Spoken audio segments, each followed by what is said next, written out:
जय हिंद साथियों, नमस्कार। आप सभी का स्वागत अभिनंदन है। देखिए, आज अपन एक बहुत ही महत्वपूर्ण टॉपिक के बारे में चर्चा करेंगे और ये टॉपिक आज का हमारा रहने वाला है राजस्थान में प्रमुख जो जनजातीय आंदोलन हुए हैं इनके बारे में हमसे एग्ज़ाम में क्या पूछा जाता है। ये मात्र और मात्र 10 मिनट का वीडियो होगा। 10 मिनट के वीडियो में आपको कम से कम 2 घंटे का मैटर मिलने वाला है। तो एक बार जो भी चैनल पर नए हैं वो सभी चैनल को सब्सक्राइब करें। क्लास अच्छी लगे तो क्लास को शेयर और लाइक भी करना है। देखो, आज का हमारा जो टॉपिक रहने वाला है, इस टॉपिक के बारे में हम चर्चा करेंगे, वो है अपना राजस्थान में जनजातीय आंदोलन। देखिए, जनजातीय आंदोलन से वैसे काफ़ी सारे प्रश्न पूछे जाते हैं। कौन से प्रश्न पूछे जाएंगे वो भी बात करेंगे। राजस्थान में जनजातीय उत्थान हेतु चलाए गए आंदोलन, यानी जो राजस्थान की कुछ जनजातियाँ थी उनके विकास के लिए, उनके उत्थान के लिए राजस्थान के अंदर एक ऐसा आंदोलन हुआ है जिस आंदोलन को हम जनजातीय आंदोलन के नाम से जानते हैं। अब कौन कौन से जनजातीय आंदोलन हुए हैं, जिसमें एक तो भगत आंदोलन हुआ है, एक एकी आंदोलन है, मीणा आंदोलन है और लसाड़ी आंदोलन है। ये 4 प्रकार के महत्वपूर्ण आंदोलन हुए हैं जिसके बारे में हम चर्चा करेंगे। देखिए, आंदोलन जो टॉपिक हैं ये आपके किसान आंदोलन और जनजातीय आंदोलन दोनों ही टॉपिक ऐसे हैं जिन टॉपिक से 110% किसी न किसी एग्ज़ाम में सीधे सीधे डायरेक्ट प्रश्न बनते हैं। देखते हैं पहला भगत आंदोलन क्या कहता है। देखिए, भगत आंदोलन की हम चर्चा करें तो सर क्षेत्र कौन सा था, तो याद रखना वागड़ क्षेत्र है। और वागड़ क्षेत्र में याद रखना है एक जिला है जो कि इस आंदोलन से संबंधित तो नहीं रहा, लेकिन अपन शामिल करते हैं, उसका नाम है प्रतापगढ़। डूंगरपुर और बांसवाड़ा के अंदर ये आंदोलन चला था। याद रखना है, बांसवाड़ा को कहा जाता है 100 द्वीपों का शहर। बांसवाड़ा जो 100 द्वीपों का शहर कहते हैं। और यहीं पर आपको पता होगा 56 का मैदान भी है। 56 का मैदान आपके कहाँ पर है, तो याद रखना बांसवाड़ा में। फिर बात आती है कारण क्या था, तो याद रखना भीलों में जन जागृति लाने हेतु गुरु गोविंद गिरी हैं। कौन है? गुरु गोविंद गिरी ने इस भगत आंदोलन का क्या किया था, नेतृत्व किया है। यानी आपसे पूछा जाएगा भगत आंदोलन किस क्षेत्र में चलाया गया है, तो आपको बताना है डूंगरपुर, बांसवाड़ा और प्रतापगढ़ यानी वागड़ क्षेत्र में ये आंदोलन चलाया गया था।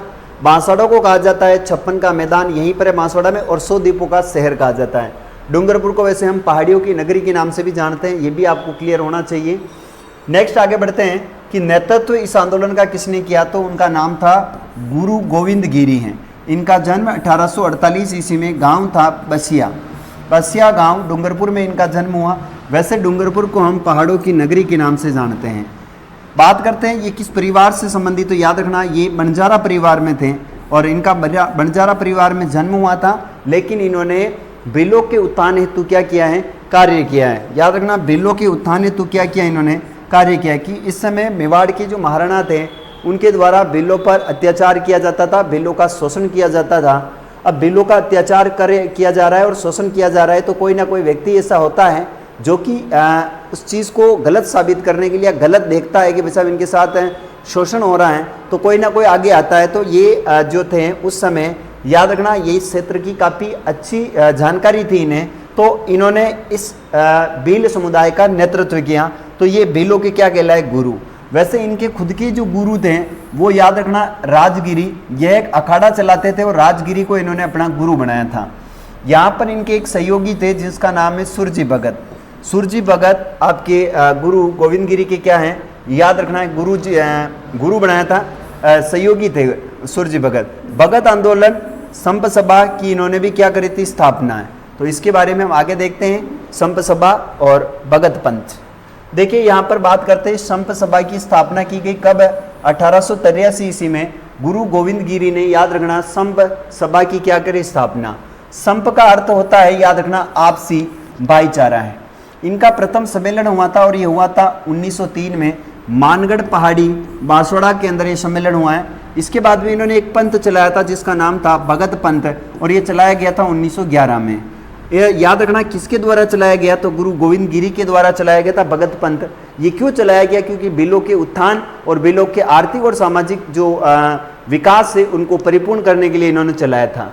यहाँ पर एक कांड हुआ है, काफ़ी बार इस कांड से हमें प्रश्न पूछा जाता है कि मानगढ़ पहाड़ी हत्याकांड किस जिले में हुआ, तो याद रखना है बांसवाड़ा में हुआ है। मानगढ़ पहाड़ी हत्याकांड किस जिले में हुआ है, तो बांसवाड़ा में हुआ है। और ये कब हुआ है, वेरी वेरी इंपॉर्टेंट, कि मानगढ़ पहाड़ी हत्याकांड कब हुआ है, तो 17 नवंबर 1913 को हुआ है। 17 नवंबर 1913 को मानगढ़ धाम पहाड़ी बांसवाड़ा के अंदर ये कांड हुआ है और यहाँ पर बेलों की सभा थी। इसका नेतृत्व गुरु गोविंद गिरी कर रहे थे। यहाँ पर गोलियां चलाई गई थी मेवाड़ भील कोर के द्वारा। 1500 भील जो है इस कांड के अंदर मारे गए थे और मेवाड़ भील कोर की स्थापना 1841 में हुई, जिसका मुख्यालय खेरवाड़ा उदयपुर में था। इसको राजस्थान का जलियांवाला बाग हत्याकांड कहा जाता है। और इसके बाद आपको पता होगा गुरु गोविंद गिरी को आजीवन की क्या हुई थी, गुरु गोविंद गिरी को आजीवन जो है सजा हुई थी, लेकिन ये मात्र 7 साल जेल में रहे थे और 7 साल के बाद ये निकल गए। और कहाँ चले गए थे याद रखना, ये गुजरात में जाकर अपना जीवन यापन करने लगे थे। ये तो था आपका एक ही आंदोलन। नेक्स्ट हम भगत आंदोलन।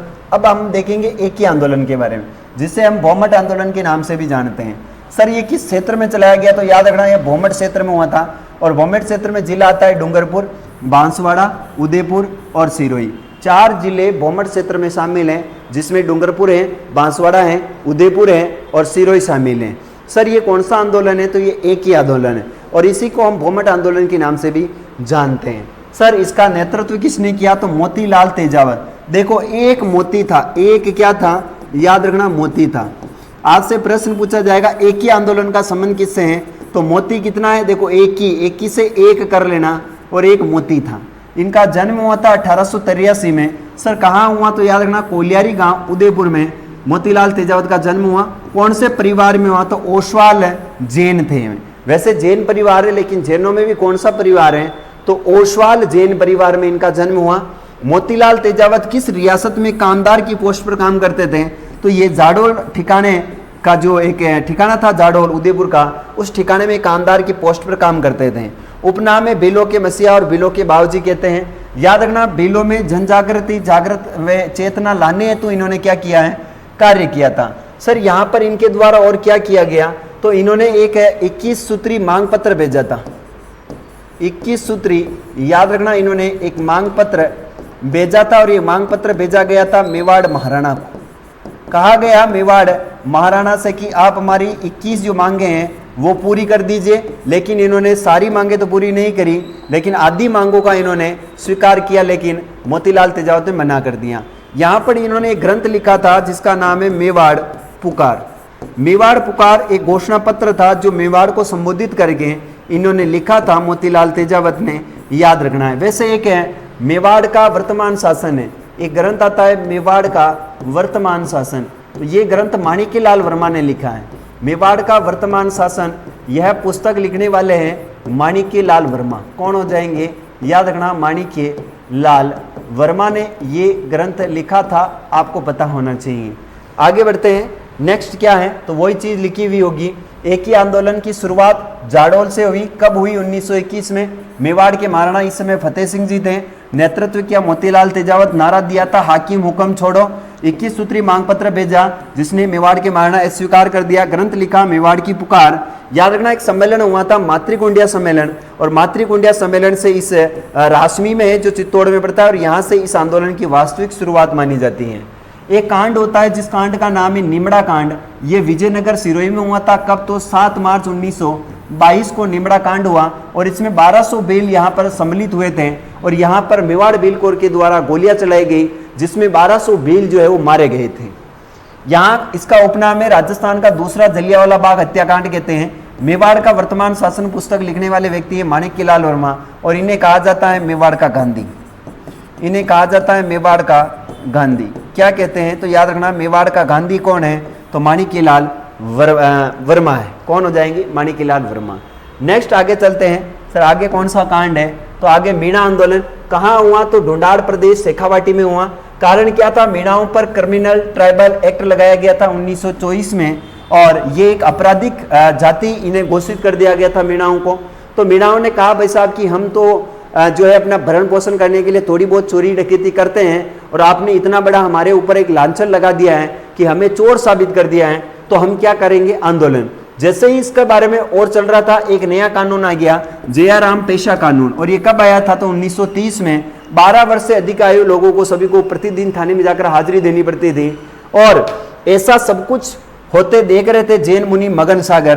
तो इन्होंने मीणाओं का नेतृत्व किया और इन्होंने मुक्ति दिवस मनाया था, याद रखना, 1946 में। और यहाँ पर और भी हुए थे, जैसे बाघावास सम्मेलन है, जैसे इसके अंदर 33 में और भी सम्मेलन हुए हैं, तो ये 46 में जाकर ये जो मीणा आंदोलन है समाप्त हो गया था 1946 में। याद रखना है 1924 से ये प्रारंभ हुआ और 1946 में क्या हो गया था, समाप्त। आगे एक आंदोलन आता है जिसका नाम है लसाड़िया आंदोलन, और लसाड़िया आंदोलन चला था सलूम्बर में। इसका नेतृत्व किया था संत मावजी ने, वागड़ के धनी कहलाते हैं। संप्रदाय चलाया निष्कलंकी संप्रदाय, ग्रंथ लिखा था इन्होंने चोपड़ा, और बेणेश्वर धाम की क्या है, ये संस्थापक हैं। याद रखना ये बेणेश्वर धाम है ना, ये सोम माही जाखम नदी के संगम पर है। सोम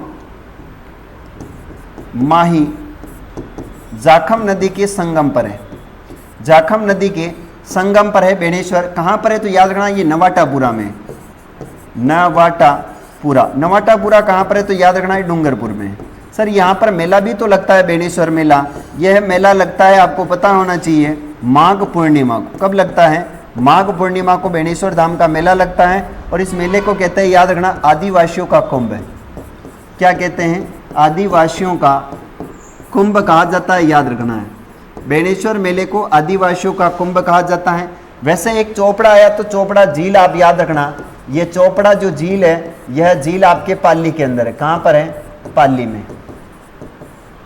चोपड़ा झील पाली में है। और ये लसाड़िया का पठार आपसे पूछा जाए कि लसाड़िया का पठार क्या है तो याद रखना लसाड़िया का पठार। लसाड़िया का पठार राजस्थान का सबसे उबड़ खाबड़ पठार है, याद रखना। यह राजस्थान का सबसे उबड़ खाबड़ पठार है, सबसे उबड़ खाबड़ पठार है। आपसे प्रश्न पूछा जाएगा राजस्थान का सबसे उबड़ खाबड़ पठार कौन सा है, लसाड़िया का है। ये जयसमंद झील के पूर्वी भाग का हिस्सा है, याद रखना है। जयसमंद झील है, जयसमंद झील के पूर्वी भाग में। और यहीं पर आपको पता है ये सलूम्बर में है वर्तमान में। कहाँ पर है, वर्तमान में ये सलूम्बर में, पहले उदयपुर में आता था। तो प्यारे विद्यार्थियों, ये था अपना राजस्थान के कुछ जनजातीय आंदोलन।